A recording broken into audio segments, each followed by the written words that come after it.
Good afternoon, everyone. Greetings from Geneva. Once again, it's Tony Consul, Head of Communications here at IATA. I'm joined by Willie Walsh, our Director General, and Brian Pierce, our Chief Economist. For this week's press briefing, we've got a couple of topics. So Brian Pierce will start us off by looking at the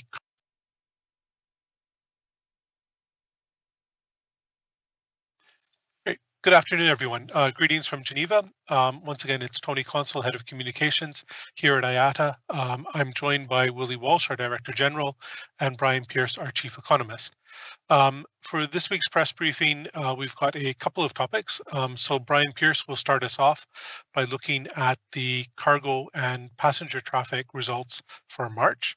And then we'll turn it over to Willie Walsh, our Director General, to talk a bit more broadly about some of the restart issues, in particular, the cost of testing. So without further ado, I'll turn it over to Brian. Thank you, Tony, and good day to everybody. If we can move to the next slide, let me start on cargo in March, because we've seen very much a V-shaped recovery for airlines in the air cargo market. And in fact, in March, we saw the ton kilometers flown reach new record highs. And clearly this reflects what we're seeing happening outside of the travel and tourism sector in the wider economy, which is a strong economic recovery. But there's another factor in that at the beginnings of economic upturns, companies, shippers turn to air cargo to get their products around very quickly and importantly to support their global supply chains. And of course the shipping of the vaccines. So that's driving air cargo. We would expect that to continue. But if we look at the next slide, it does differ depending on where your airline is based. And as you can see here from what's happened to those cargo ton kilometers by the region of registration of the airline. And what the striking thing here, I think, is the contrast between the experience of airlines in North America and those in Latin America. Booming conditions in North America for those airlines, whereas for the Latin American airlines, still perhaps 20% down on where they were pre-crisis. And in many ways that reflects government support, actually, because sometimes both of those airlines in those regions are working on the same markets, which are up generally. The Latin America situation really reflects the fact that airlines, the major cargo carriers in that region, are going through a process of restructuring now, and they've cut back capacity fairly dramatically. But as I say, generally the picture for cargo is good. However, for most airlines and for the industry, that's not a big enough business to offset what we've seen in the passenger business, which, if you move to the next slide, you can see what's happened to passenger kilometers flown. The red line shows the actual numbers. The blue dotted line shows an adjustment for the seasonal ups and downs. I mean, what you can see, March was a good month, well, a better month for air travel and for airlines passenger business. We saw RPKs globally reach a point where they were just over 67% down on pre-crisis levels the same month in 2019. That's better than February. But as you can see, if you adjust for what's normally a better month in March, the blue line shows we really haven't seen very much of an improvement. The travel market globally is really moving sideways at the moment at a pretty depressed level. But let's dig into those numbers. And if we move to the next slide, you can see that the domestic situation is very different to the international air travel situation, the blue line. In fact, we saw in March a sharp recovery, a sharp rebound in domestic air travel. What we saw in March and the weak numbers in the previous 2 months for domestic RPKs was really what's happening in China, the big Chinese domestic market. If you recall, the Chinese government asked everyone to stay at home during the Chinese New Year. And essentially we've seen, as case numbers of coronavirus have been really kept contained after a rise in the early couple of months of the year. And so we've seen a full rebound above fourth quarter levels, and we're expecting to see further growth in that market. Huge contrast, though, with what's happening on international markets, where international air travel is still almost 88% lower than where it was pre-crisis. And if we can move to the next slide, I mean, the reason, of course, being that we have seen in February and March a pretty severe deterioration in the coronavirus, the COVID-19 control. We've seen a big rise of cases over that period, which in many markets are only just in late April starting to decline. And I guess the most striking thing about the picture for new cases of COVID-19 is this, this incredible deterioration, incredible rise in cases in the India market. But obviously, this situation is keeping governments being very risk averse in terms of opening their borders to inbound travellers. More on that in a bit. But I guess the question is that surge of case, that incredible surge of cases in India, what's that going to do to the air passenger numbers? And if we move to the next slide, I think the point is, if we look at the Indian domestic market, which has been building substantially over recent years, the yellow line at the bottom shows it's still a relatively small market. So in March, it represented just 3% of global RPKs. The big drivers of the industry numbers for domestic air travel, and that really drives total air travel at the moment, are China and the US, which you can see here. These are their domestic markets. As we said earlier, the Chinese domestic market has fully recovered from that very sharp fall in January and February, and looks set to get back well above pre-crisis levels in the second half of this year. The other big market is the US, which is, because of the very fast rollout of the vaccination program in the US, is also set, I think, to get back to full recovery later this year. And what we can see has happened in the last few months is a steady improvement. And essentially, those two markets are driving the numbers. So just quickly looking ahead, or rather looking at what we would expect to happen in the April and May numbers. The next slide shows bookings by booking dates for future travel. And I guess the obvious point from this is the sharp rise that we've seen in domestic bookings over the March and April period. So we're back, not that far away from pre-crisis levels of bookings for domestic air travel, which suggests that April and May are looking pretty positive for domestic air travel. I think the problem, as ever, is international. We've seen a little bit of a rise, but really bookings for international air travel remain exceptionally weak as a result of both the virus and the travel restriction situation. Thank you. Great. Thank you very much, Brian. With that, I'll now turn it over to our Director General, Willie Walsh, for a few comments before we take your questions. And just a reminder, we'll take questions through the chat function, so please type them in and we'll get to them as soon as Willie's finished with his remarks. Willie, over to you. Thank you, Tony, and thank you, Brian. Good afternoon, everyone. So as Brian's presentation has shown you, once again, we're seeing a strong performance from cargo, which I think is very encouraging for a number of reasons. It clearly demonstrates the importance of air freight in the global supply chain and the role that air freight has played in ensuring that that's kept moving through this particular crisis. Especially as we talked about before, a lot of air freight would normally travel in the belly hold of passenger aircraft. So strong cargo performance, and again, we're witnessing clear evidence that demand for air travel exists, as evidenced by the performance in the domestic markets.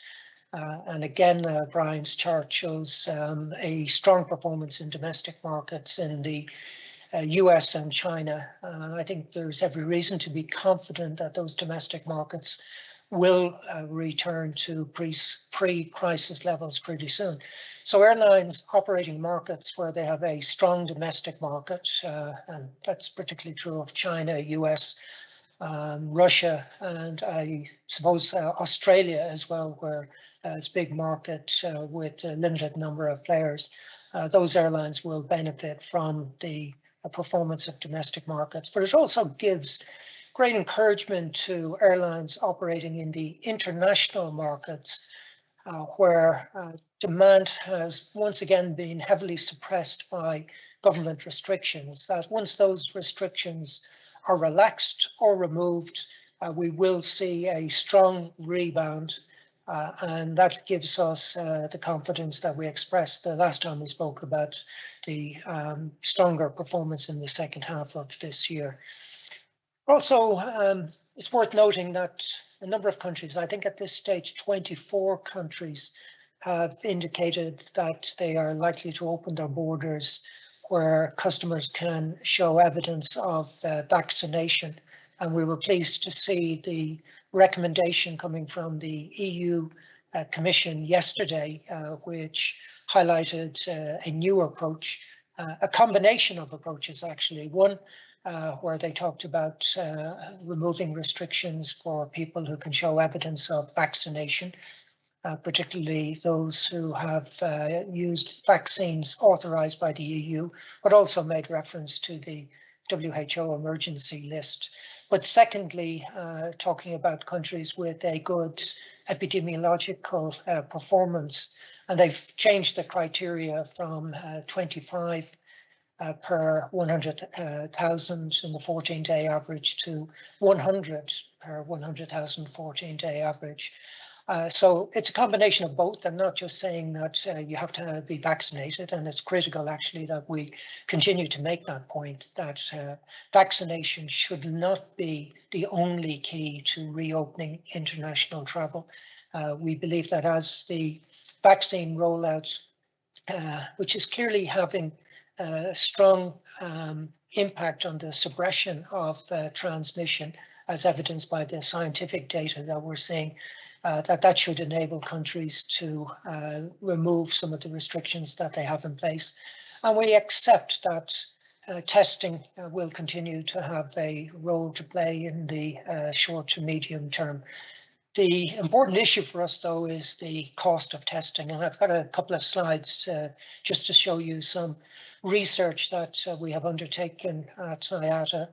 And this is recent research, 16 different countries, of the cost of testing, PCR testing. And you can see an incredible variation, both within country and across the 16 countries that we've looked at. Clearly, you know, this is unjustifiable. We've talked about evidence of profiteering. I don't think you need to look further than this chart to see that there's clear evidence of this. Only one country, and I think credit to France, because France has implemented the WHO recommendation that the cost of testing should be borne by the country. That is a recommendation that governments have signed up to under WHO, but as you can see, that's not being implemented by those that we've looked at here, with the exception of France. And I think France, and to a lesser degree, the EU, is now leading the way. But when we look at the evidence here, it's clear to us that these costs will impact on demand. And if I just move to the next chart, we can see here, based on some averages of ticket prices. So the average ticket price, as you can see there in the pre-crisis one way, was $200 US.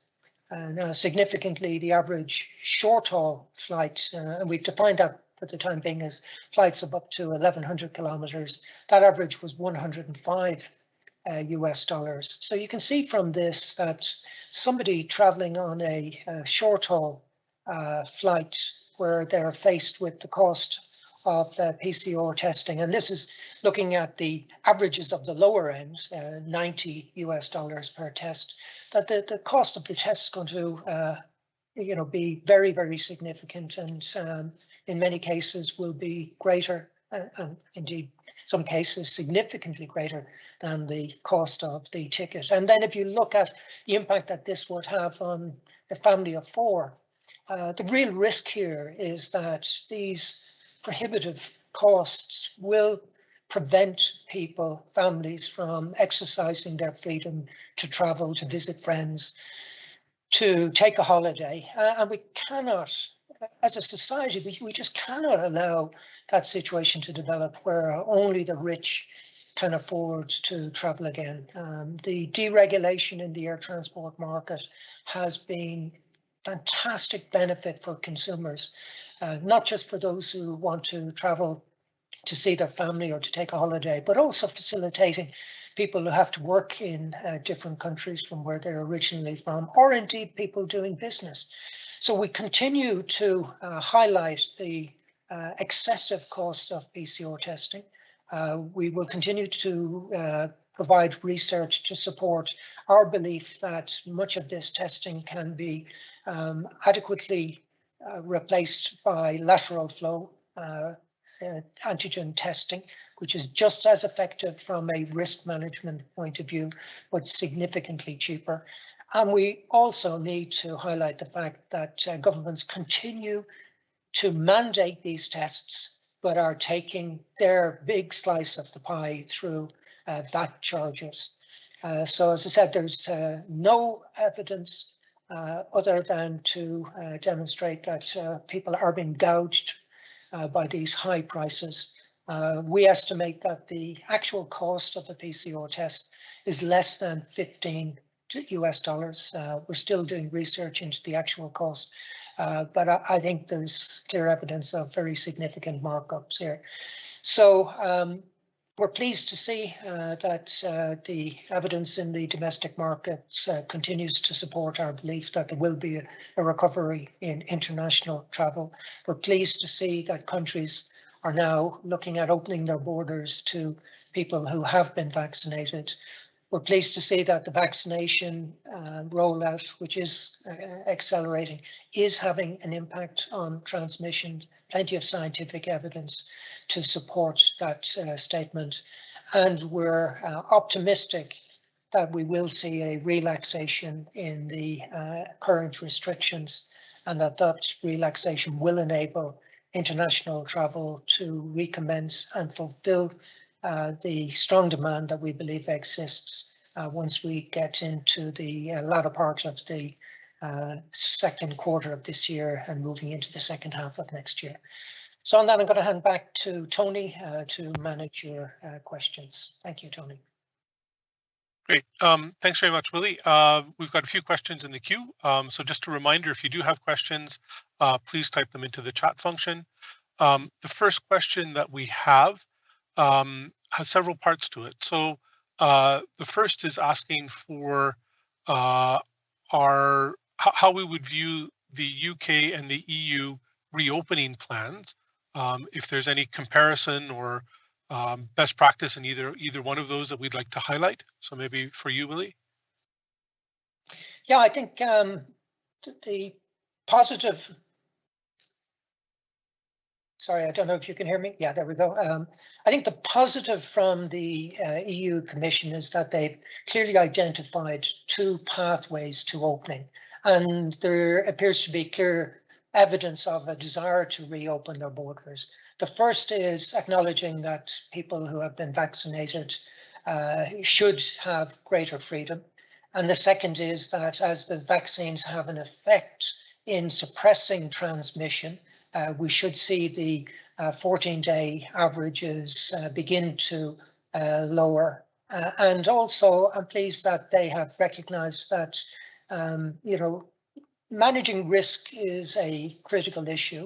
Having set the bar now at 100 per 100,000 14-day average, That's an improvement on where they were at 25 per 100,000. So I think all of this points to evidence of governments recognizing that they have been too conservative in the past, and they need to keep building on the confidence that they have and build on the clear scientific evidence of the impact of the vaccine rollout to enable borders to reopen. I think we wait to see what the UK will do in terms of identifying criteria that they will apply for the traffic light system. There's no point in having a traffic light system if the lights are stuck on red. So we will want to see clear evidence of the UK government being driven by the science as well, accepting that this is about managing risk and accepting that there is a level of risk which is normal or acceptable in the circumstances. But all of this, I think, points to a change and a positive change in direction from governments, which we welcome. Okay, thanks, Willie. We also have another part of that question, which is asking about progress on the US to UK market. And the question would be, do you think potentially that could open up in advance of, say, UK to Europe?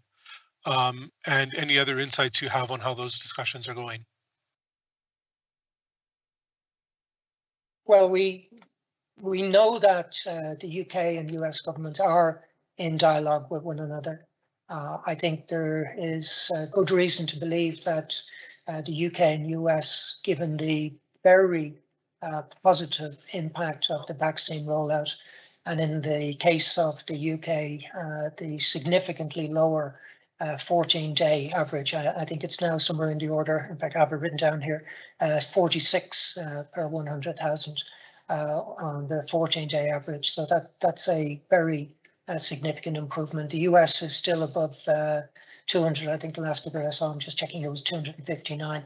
But the vaccine rollout is having a positive effect there, and that is encouraging. And I think given some of the statements that we've seen attributed to politicians on both sides of the pond, we should be optimistic about UK-US transatlantic activity getting going again, and probably in advance of the end of June. Okay, thanks, Willie. I have a question for Brian, and that question is on the performance of premium or business travel in the domestic recovery, particularly what's going on in China and the US. Any insights on how that's developing, Brian? Well, I think we're seeing that airlines have partly managed to stimulate the travel by very low fares. Particularly in the Chinese market, we've seen the average yield down 30 or 40%. So it's mostly leisure and VFR travel. We are starting to see some business travel on domestic markets, but the premium market is lagging, and average yields are much lower than pre-crisis levels, which is obviously a challenge for airlines to stop their burning of cash, but also to support some of the markets which had relied on premium paying business passengers. We think there will be some delay before we get a full recovery of business travel. Okay, thanks, Brian. We have a question about vaccine passes. And the question is, how concerned are we about the potential for fraud? And how confident are we that we will have the global standards to allow vaccine passports to be recognized in various jurisdictions? So Willie, maybe that one's for you. Yeah, thank you, Tony. But before I answer that, let me just go back to the last question as well. I think it's important for people to remember that when you talk about premium, it's not necessarily the same as business. There's business travel in the economy cabin and business travel in the premium cabin. And there is a lot of leisure travel in premium cabins. And I speak from my personal experience in previous roles, particularly in British Airways. So I think we need to continue to differentiate between business-related travel and leisure is both in the premium and non-premium cabins. Now, going to the issue of vaccine certification, I think we will see some countries that will have very clear security around this. I think the development in the EU of the digital green certificate is a very positive development, and we're confident that that will be in place with sufficient time to enable the recovery. Also in the UK, you clearly have a central database under the National Health System, the NHS, that again is secure and accurate. So I think in many jurisdictions there will be databases that are secure, very credible, and will prevent fraud. In other areas there's work to be done, but I think that will be factored in by governments. So it won't be for the industry to determine whether there's sufficient security, because we will only be carrying people that are authorized by governments. So ultimately it's going to be for governments to ensure that they have sufficient security around their vaccination certificates. We're clearly not going to accept a vaccine that's been issued by, Mr. Joe Smith, based in a small warehouse somewhere in the world. These will be done on a very professional and secure basis, and we are confident that this will be in place. But again, I have to stress, we're not just looking at vaccination to enable the restart of the international travel. It will be clear that as the vaccine rollout on a countrywide basis starts impacting significantly on the rates of virus cases, and as we've seen in the case of the UK, significantly reducing the average either on a 14-day or 7-day basis. There will be clear evidence that vaccines are having a positive impact, and I think again that will enable governments to manage this on an acceptable risk basis, and where there isn't confidence in vaccine certification, continue to have some form of testing in place until we see evidence on a global basis of low levels of virus transmission. Okay, thanks, Willie. We have another question on vaccines. And for example, in Europe, the admission of vaccinated travelers will be limited to those using vaccines that are, I suppose, recognized by the European authorities or potentially on the WHO list. But there are a number of vaccines that are being administered in different parts of the world that are on neither of those two lists. So I guess the first part of the question is, how serious of an issue do you think that is? I don't think that's really a serious issue, because I think we have to consider that there are vaccines currently on the list and there are vaccines being assessed. And if there's evidence of the quality of the vaccine being at a level that's acceptable under WHO or under EU regulations, then these vaccines will be added to the list. So I think it's normal for a process to exist where people can have data to support the decisions. And in fact, that's what we're asking for. We're asking for governments to make decisions based on evidence, data, and fact, rather than anecdotal. And we're confident that as more data becomes available to support the addition of other vaccines to the list, that will happen. Okay, thank you. We have a question on the potential situation at borders. So the question is basically looking at the potential time that we would take for document checking by border force officials and also, I suppose, by airline check-in staff. What's the best way to prevent long queues and avoid that crowding that could be conducive to transmission of the virus? Yeah, it's a great question, and it highlights the the risk. What we don't want are queues at check-in desks and queues at immigration, and that's why it's important that we continue with the development and testing that we're doing with the IATA Travel Pass and other forms of digital processing of the data. That's absolutely critical to enable large volumes of people to travel. Now, on the positive side, I have traveled quite a bit recently over the last few months. I've not personally encountered any problems at immigration. I've been through Heathrow, I think, on 3 occasions now, and have not witnessed any particular issues. I know there are stories of long queues, which clearly are unacceptable. But my personal experience of traveling in and through a number of countries over the past few months has not been that bad. What is important, though, is that we put in place measures to ensure that we avoid these long queues.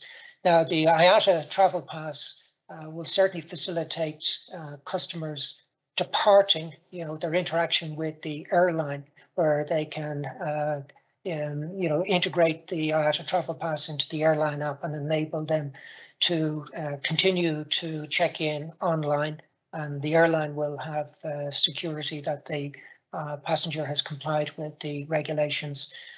Clearly, it will be for governments to determine whether they're willing to accept this for evidence on arrival as well.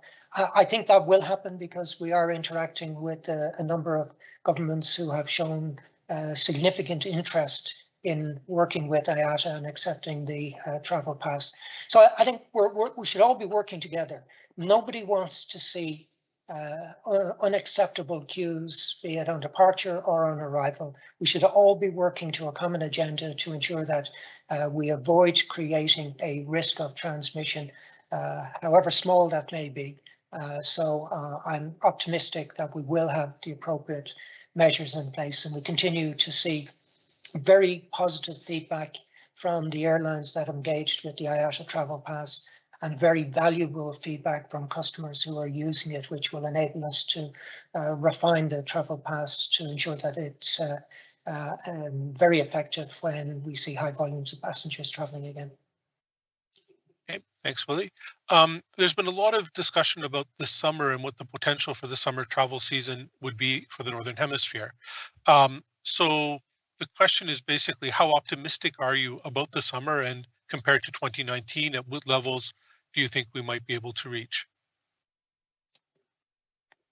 So I'll comment, and I'll let Brian comment.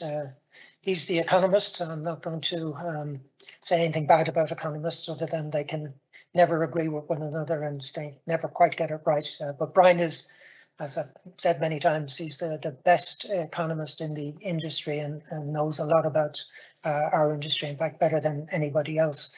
Personally, I am optimistic. My optimism comes from what we witnessed last summer when restrictions were removed, what we're witnessing in the domestic markets where restrictions don't exist, what we're seeing in terms of the evidence of the vaccine rollout having a significant impact on suppressing transmission, and what we're seeing in relation to the evidence of when the vaccine rollout will reach critical levels in terms of vaccinations across Europe. So I think we should be optimistic.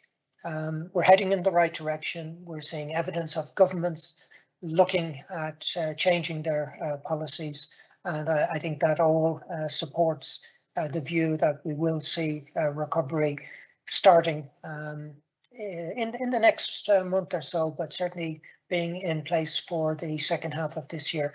The critical issue that we've been identifying is that government should really be giving the industry some notice of their intention to remove these restrictions, so that airlines can start building up their schedules and getting their people back in place, because that's not going to be easy.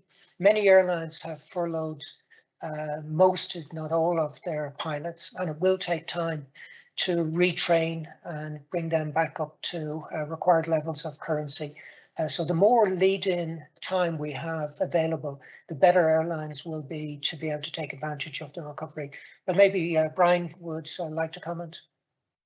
Yeah, I think that we've certainly seen the strength of demand to travel on domestic markets and on some international markets because of the vaccination, because of the the tools being developed like the travel pass, we should be able to see at least some markets opened for the summer. Indeed, in the forecast that we released a couple of weeks ago, we see intra-European travel going from current levels of perhaps 20% or less of normal levels to 50%. So I think that we do have the ingredients in place for some early revival, but obviously there are some markets, for instance, in Asia, where governments are taking a very risk-averse approach, and that will probably be slower to open there. Okay, thanks, Brian and Willie. We have another question, which is looking at a specific market situation, which is the UK to US.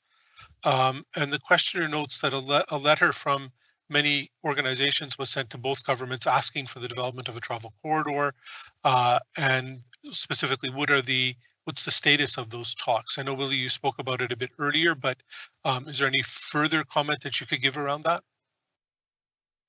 Well, we're clearly pleased to see the industry coming together to encourage both President Biden and Prime Minister Johnson to consider a travel corridor between the UK and the US. We were a signatory to that letter, but I think it shows the united nature of the airline industry. We all want to see this going.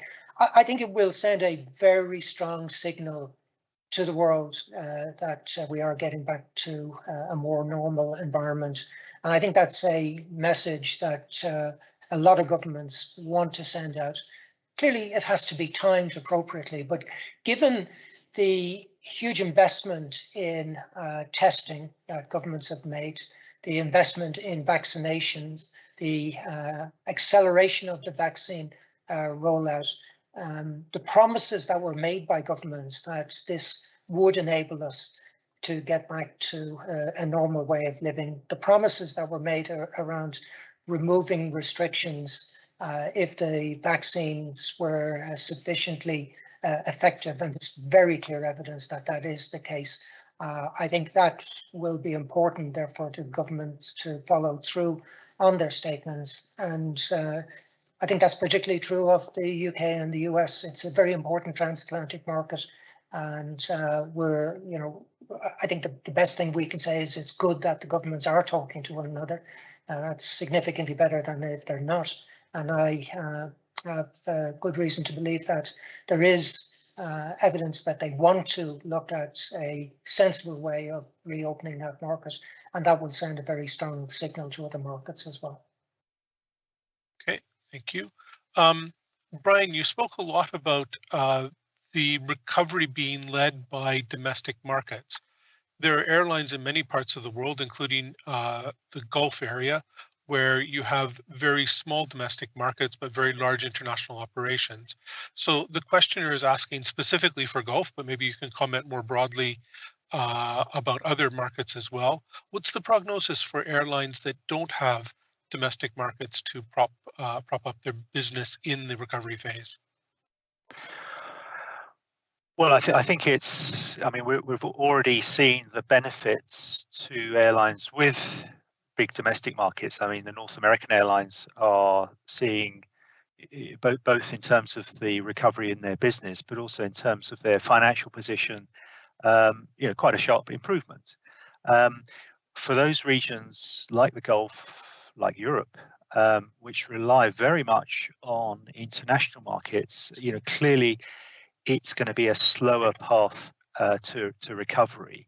But we know that the restriction on that recovery are the travel restrictions. And so it is important that governments are able to lower those as quickly as the vaccination and the testing regimes allow, because many airlines have raised very large sums of cash that will enable them to survive through even several more quarters of weak international passenger markets. But over that period, they'll be burning through cash, and it will add to the debt problem that they'll have to deal with as they come out of that. Okay, Willie, did you have anything you wanted to add to that? No, I would just agree with what Brian has said.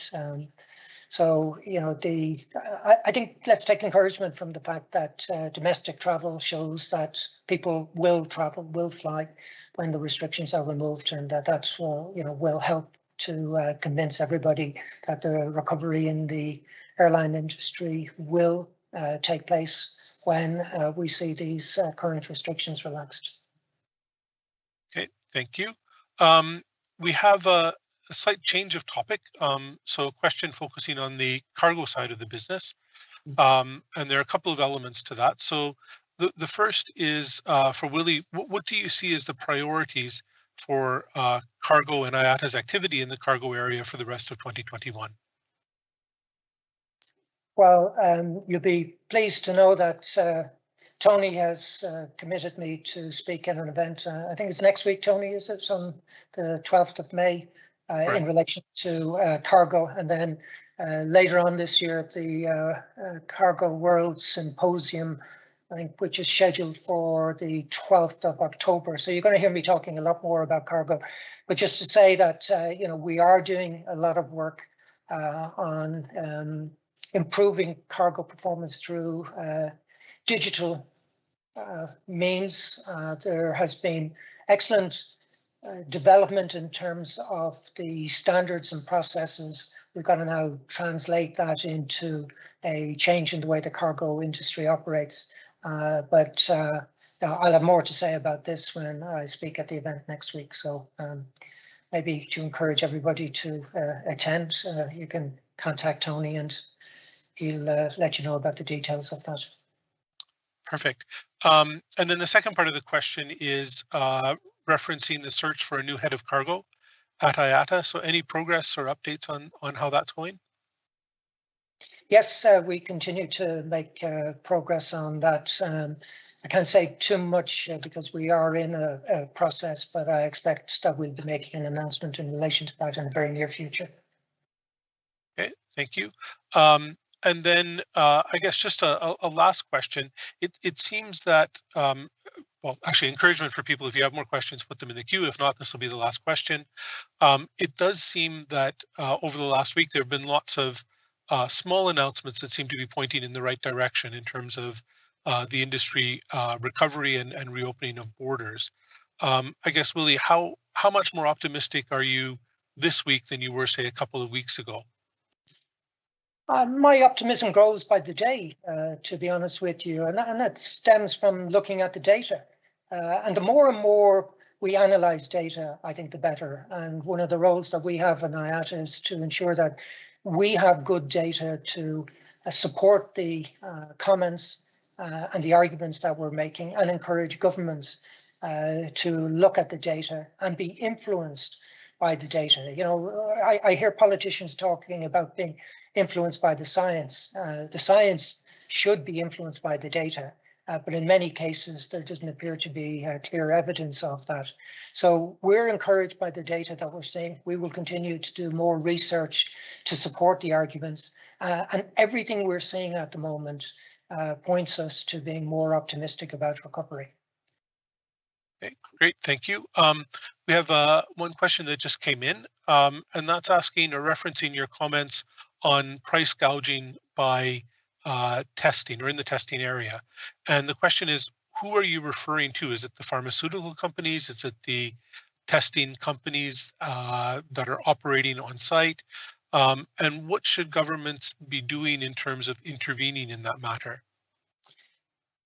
Yeah, I think a whole new industry has built up. So when I look at, you know, I take the UK as an example because it's probably the market I'm more familiar with, and having traveled to the UK recently and had to go and buy PCR testing, I can see the large number of companies that have been authorised by the UK government. But these are, in many cases, new companies that have, you know, evolved in recent months. They all appear to be companies that send the swabs to a lab. So, you know, what you have now is a new industry has built up. Companies who are putting themselves forward as testing entities they're sending you out these swabs so that you can do the tests as required to do. They don't actually test the swab. That's sent to a lab. And if you look at the UK government sites, you can see many of these identify that they're working with the same lab. So I think what we've got to do is understand, how do these companies come about? Who's behind them? Why are they charging such, exorbitant prices, given that we know that in many cases they're offering discounts of up to 50%. So if they can offer a discount of up to 50% to some people, why can't they reduce the prices by 50% to all people? There's clear evidence from what we can see, the wide variation in costs. It's the same test whether you do it in Kuala Lumpur as it is if you do it in Tokyo, and yet the difference in price is enormous. There isn't a different way of testing. It's exactly the same way. The process is the same wherever you do it, but the variation in price is massive, and it's clear that people are taking advantage of the current health crisis. Also very disappointing that we continue to see governments taking their big slice of the pie through charging tax on this. But I think if people want evidence, go onto the UK website. As I said, I'm highlighting them because it's the one I'm more familiar with, where they have a list of people who are authorised by the UK government to undertake the testing, and look at where they're sending, because many of them identify the labs, which is the same, but also look at the prices that they're charging. And you all know you can do the work yourself. It's not rocket science to figure out that the price of one of these swabs is not very significant. Putting it into a plastic tube is not significant, and sending it through the post is not significant. And if you look at, again, the UK government has undertaken 88.2 million PCR tests, according to the government website. I doubt that they're paying, an average of $100 per test. So everything points to people exploiting this health emergency, which to us is unacceptable. And we really do need governments to step in and say enough is enough. They're mandating the test. They should have, they should step in and ensure that people aren't being ripped off as a result of their mandating PCR test. Great, thanks, Willie. We've got a few more questions that have come into the queue, so we'll continue on for a few more minutes, if that's all right. The next question asks about vaccine equity. And I suppose, although there is the option for testing, the vast majority, I suppose, of travel would be expected by those who are vaccinated. But given that vaccination distribution amongst countries is uneven, how concerned, or are you concerned, that that could impact the recovery? It's a great issue. I share that concern, and it's the reason why we've been very clear. Vaccination should not be the only key. If there will be a clear differentiation in the way the vaccines are being rolled out. People who have not been able to access vaccines, either because they're not available in their country, because the country doesn't have sufficient supplies, or they're unable to take the vaccine, should not be prevented from flying. And that's why we acknowledge in the short term that testing does have a role to play. And as we go forward, where levels of transmission have significantly reduced, I think you have to question whether even the current level of testing is required. But it's very important that people do not fall into the trap of believing that the only way to go flying in the future will be if you're vaccinated. That is unacceptable. That would be unfair. And I would imagine politicians should be the first people to stand up and say, we're not going to allow that to happen. Okay. We have another topic related to the restart, which concerns our partners in the airport sector. And the question is, first off, do you see rising airport charges as a trend? And if so, what are your plans to combat that or ensure that it doesn't happen? Well, I'm 41 years in the industry, and I don't think I can recall a situation where airport charges went down. So normally rising airport charges has been a feature of the industry. It's why, many airlines and airline associations and IATA were highlighting this as a critical issue that needed to be tackled. It is a great concern because, what we have seen in the past is that airlines that can exercise monopoly or quasi-monopoly power do so, and they need to be effectively regulated.